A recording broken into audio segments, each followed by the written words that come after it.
কিসের করো আশা,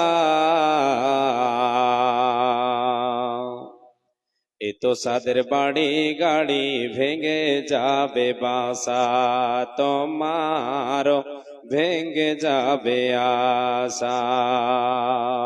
কার ভরসায় আছো রে মন, কিসের করো আশা, এ তো সাদের বাড়ি গাড়ি ভেঙে যাবে বাসা, তোমার ভেঙে যাবে আশা। ও তোর গোনা দিন রাইয়া যাবে, ও তোর গোনা দিন রাইয়া যাবে, যৌবনে লাগবে ভাটি। ওই যে দেখো ডাকিতেছে তোমায় কবরের মাটি, ওই যে দেখো ডাকিতেছে তোমায় কবরের মাটি। সন্ধ্যার আগে যেদিন ডুবিবে বেলা, এক পলকে ভেঙে যাবে তোমার রঙেরই মেলা। সন্ধ্যার আগে যেদিন ডুবিবে বেলা, এক পলকে ভেঙে যাবে তোমার রঙেরই মেলা। কার দিবা তুমি জোরে ধমক, কার দিবা তুমি জোরে ধমক, কার মাথায় ভাঙবা লাঠি। ওই যে দেখো ডাকিতেছে তোমায় কবরের মাটি, ওই যে দেখো, ওই যে দেখো ডাকিতেছে তোমায় কবরের মাটি। খবর পেয়ে আসবে আত্মীয় স্বজন, তোমারে চার ধারে বসে তারা করিবে ক্রন্দন। আইরে খবর পেয়ে আসবে আত্মীয় স্বজন, তোমারে চার পাশে বসে তারা করিবে ক্রন্দন। সাজাইবে তোমায় মনের মতো, সাজাইবে তোমায় জীর্ণ জীবনের মতো, সাজাইবে তোমায় দোলার মতো, কি সুন্দর পরিপাটি। ওই যে দেখো ডাকিতেছে তোমায় কবরের মাটি, ওই যে দেখো ডাকিতেছে আমায় কবরের মাটি।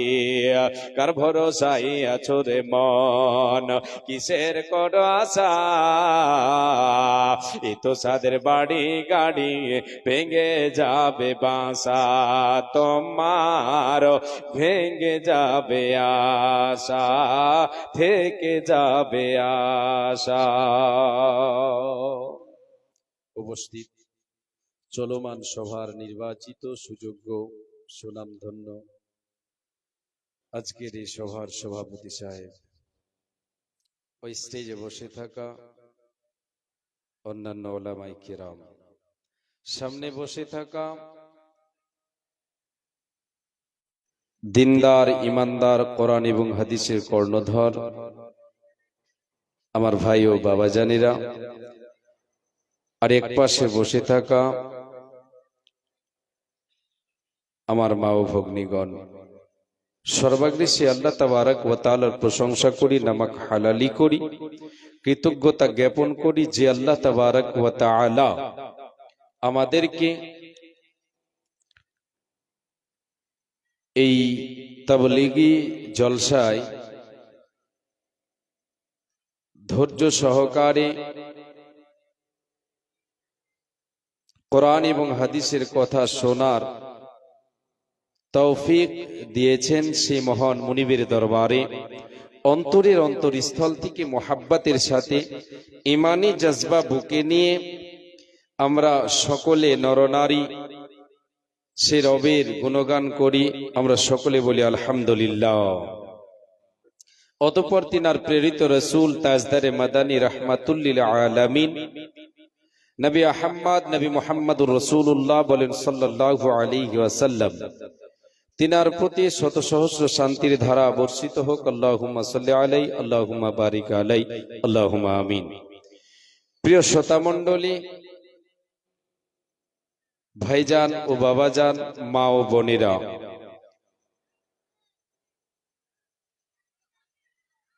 আমরা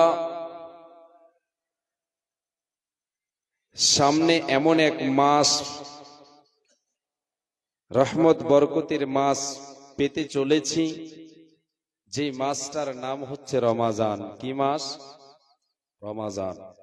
এতে আল্লাহ তাবারক ওয়া তাআলা তিনি রহমত বরকতের দরজাগুলোকে খুলে দেন, জাহান্নামের দরজাকে বন্ধ করে দেন। এমন একটা মাস, যে মাসে আল্লাহ তাবারক ওয়া তাআলা লক্ষ লক্ষ পাপীকে ক্ষমা করে জাহান্নাম থেকে তাকে নিষ্কৃতি দিয়ে দেন।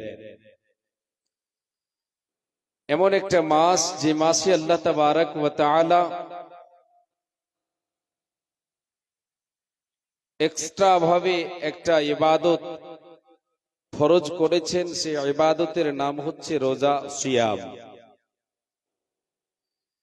সেই সিয়াম পালন করে, রোজা পালন করে আমি আপনি যে পর্যায়ে পৌঁছাতে পারবো, যে টাইটেলটা আমি আপনি গ্রহণ করতে পারবো, সেটার নাম হচ্ছে মুত্তাকি।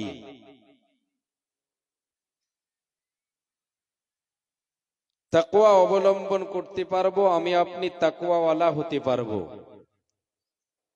আজকের আলোচ্য বিষয় আপনাদের সামনে তুলে ধরব তাকওয়াকে কেন্দ্র করে। তাকওয়া এর অর্থ কি আমাকে আপনাকে জানতে হবে। আর তাকওয়া অবলম্বন করলে আমি আপনি কি টাইটেল পাবো, আর তার বিনিময়ে আমি আপনি কোথায় গিয়ে পৌঁছাতে পারবো। প্রিয় ভাই ও বাবাজানেরা, মায়েরা আমার, বোনেরা আমার, কোরআন এবং হাদিস ছাড়া বাইরে কথা বলবো না ইনশাআল্লাহ। তাকওয়া অবলম্বন করলে আমি আপনি কোরআনের ভাষায় মুত্তাকি, কোরআনের ভাষায় মুত্তাকি, তাকওয়া অবলম্বনকারী। আর এই তাকওয়া অবলম্বনকারীর জায়গা, তার স্থান, তার পুরস্কার কি আল্লাহ তাবারক ওয়া তাআলা কোরআনুল কারীমের ভিতরে বলেন। আল্লাহ তাবারক ওয়া তাআলা বলছেন, বিসমিল্লাহির রহমানির রহিম, তিলকাল জান্নাতুল্লাতী নুরিতু মিন ইবাদিনা মান কানা তাকিয়া। আল্লাহ তাবারক ওয়া তাআলা বলেন, রে পৃথিবীর মানুষ, তোমরা শুনে নাও, এ আমার বান্দা বান্দিরা শুনে নাও, এ আদম সন্তান তোমরা সকলে কর্ণপাত করে শুনে নাও। আল্লাহ তাবারক ওয়া তাআলা তিনি পরকালে আদম সন্তানের জন্য, জিন ইনসানের জন্য দুটো স্থান তৈরি করে রেখেছেন পুরস্কার হিসেবে। একটার নাম হলো জান্নাত, আর একটার নাম হচ্ছে জাহান্নাম। জান্নাত হলো আল্লাহর দয়া, জাহান্নাম হলো আল্লাহর শাস্তি, আল্লাহর আযাব। জাহান্নাম এবং জান্নাত আল্লাহ তাআলা তৈরি করে রেখেছেন। আল্লাহ রাব্বুল আলামিন বলেন, বান্দা, কিয়ামতের মাঠে, হাসরের ময়দানে আমি আল্লাহ তাবারক ওয়া তাআলা তোমাদেরকে দুই দলে বিভক্ত করব। এক দল যাবে জান্নাতে, আর এক দল যাবে জাহান্নামে। ফারিকুন ফিল জান্নাহ ওয়া ফারিকুন ফিস সাইর। এক দল হবে জান্নাতি, আর এক দল হবে জাহান্নামে। এবারে আল্লাহ তাবারক ওয়া তাআলা যে আয়াতটা আপনাকে আগে তেলাওয়াত করে শোনালাম, এই আয়াতের তরজমায় আল্লাহ তাবারক ওয়া তাআলা বলছেন, রে পৃথিবীর মানুষ, আমি আল্লাহ জান্নাতের উত্তরাধিকারী কাদেরকে বানাবো? জান্নাতের ওয়ারিস হবে কে? জান্নাতের উত্তরাধিকারী হবে কে? আমি কারে জান্নাতের উত্তরাধিকারী বানাবো? জান্নাতের ওয়ারিস হবে কে? জান্নাতের উত্তরাধিকারী হবে কে? মিন ইবাদ আমার বান্দাদের মধ্য থেকে, আমার বান্দা বান্দীদের মধ্য থেকে মান কানা তাকিয়া, আল্লাহ তাবারাক ওয়া তাআলা বলছেন আমার বান্দাদের মধ্য থেকে যে মুত্তাকি হবে, তাকওয়াওয়ালা হবে, যে পরহেজগার হবে, যে আল্লাহ ওয়ালা হবে, যে দিনদার ঈমানদার হবে, যে আল্লাহ ভীরু হবে, তাকওয়াওয়ালা হবে, এক কথায়